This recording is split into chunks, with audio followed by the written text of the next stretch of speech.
श्री स्वामी समर्थ। मी मोहिनी विजय निंबाळकर तुमचं आपल्या यूट्यूब चॅनलमध्ये खूप खूप स्वागत आहे।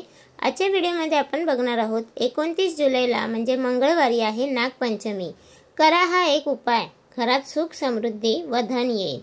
श्रावण महिना सुरू झाला म्हणजे सर्व हिंदू सणांना सुरुवात झालीच म्हणून समजा। यातील सर्वात पहिला येणारा सण म्हणजे नागपंचमी। यावर्षी नागपंचमी ही 29 जुलै मंगळवारच्या दिवशी हा सण आला आहे। ह्याच्या एक दिवस आधी भावाचा उपवास केला जातो आणि नागपंचमीच्या दिवशी नागदेवतेची पूजा करून तो सोडला जातो। ज्या महिलांची विवाहानंतर पहिलीच नागपंचमी असते अशा स्त्रिया सणासाठी माहेरी येतात।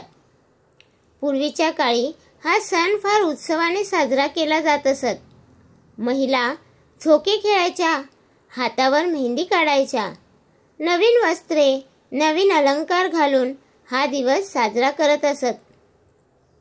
या दिवशी मनोभावे नागदेवतेचे पूजन केल्याने कुटुंबाला सर्पदोषापासून कोणतीही बाधा होत नाही। अनेक जणांना असे वाटत असे की साप दूध पित नाही, तर नागपंचमीला आपण नागाला दूध का अर्पण करतो?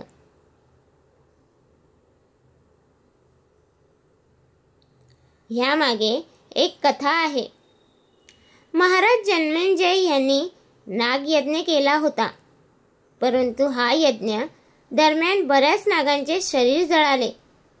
त्यांच्या शरीराची लाही लाही झाली। तेव्हा अस्तिक ऋषींनी त्यांच्या अंगावरती दूध टाकून रक्षण केले। तेव्हापासून नागपंचमीला नागाला दूध अर्पण करण्याची परंपरा सुरू झाली। म्हणून नागदेवतेचे दर्शन मिळवण्यासाठी आपण ह्या दिवशी त्यांना दूध व लाह्या अर्पण नक्की करा। धूप दीप अक्षता देखील आपण अर्पण करावा, ज्यामुळे नागदेवतेचा आशीर्वाद आपल्याला प्राप्त होतो। नागदेवतेचे आपल्या हिंदू धर्मशास्त्रात फार महत्त्व आहे, कारण शिवशंकर ह्यांच्या गळ्यात देखील त्यांनी नागाला गळ्याभोवती लावलेले आहे।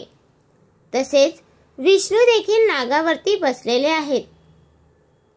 समुद्र मंथनात सुद्धा वासुकी नावाच्या नागाने समुद्र मंथन करण्यात मदत केली होती। भविष्य पुराणानुसार जी व्यक्ती ह्या दिवशी नागाची पूजा करते त्या व्यक्तीच्या घरात धनसमृद्धीचे आगमन होते। तसेच हे व्रत ज्या व्यक्ती करतात त्यांच्या मनातील सर्व इच्छा पूर्ण होतात। यांच्या कुंडलीत कालसर्प दोष असेल तर त्या व्यक्तीने या दिवशी नागदेवतेची पूजा अवश्य करा। ही पूजा झाल्यावर ते प्रसन्न होण्यासाठी त्यांच्या या मंत्राचा जप देखील आपण करा। मंत्र असा आहे: नमोस्तु सर्पभ्यो एकेच पृथ्वी मनु ए अंतरिक्षे दिवी तेभ्य सर्पभ्यो नमः। हा मंत्र बोलून आपल्या मनात जी काही इच्छा आहे ती आपण बोलून दाखवायची आहे व हात जोडून ती पूर्ण होऊ दे अशी प्रार्थना करायची आहे। नागदेवतेची पूजा करण्यासाठी आपल्याला वारुळाच्या ठिकाणी जाणे शक्य नसेल तर आपण नागदेवतेचा फोटो आणून आपण त्यांची पूजा केली तरी सुद्धा चालते।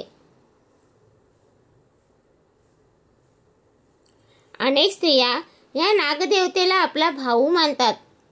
आपले रक्षण करण्याची प्रार्थना केली जाते, परंतु पूजा करताना एक चूक करतात, ती म्हणजे या नागांना दूध पाजू पाहतात। अशा प्रकारे नागांना दूध पाजल्याने अनेक नागाचा मृत्यू देखील झाला आहे, तर अशी चूक करू नका। तर तुम्हाला हा माझा व्हिडिओ कसा वाटला प्लीज कमेंट करून नक्की सांगा।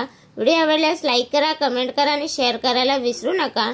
आणि तुम्ही अजूनपर्यंत आपल्या चॅनलला सबस्क्राईब केलं नसेल तर प्लीज जाऊन चॅनलला नक्की सबस्क्राईब करा, कारण आपल्या चॅनलवरती तुम्हाला माहितीपूर्वक व्हिडिओ भेटतात। भेटूया उद्या एका नवीन व्हिडिओ सोबत। श्री स्वामी समर्थ।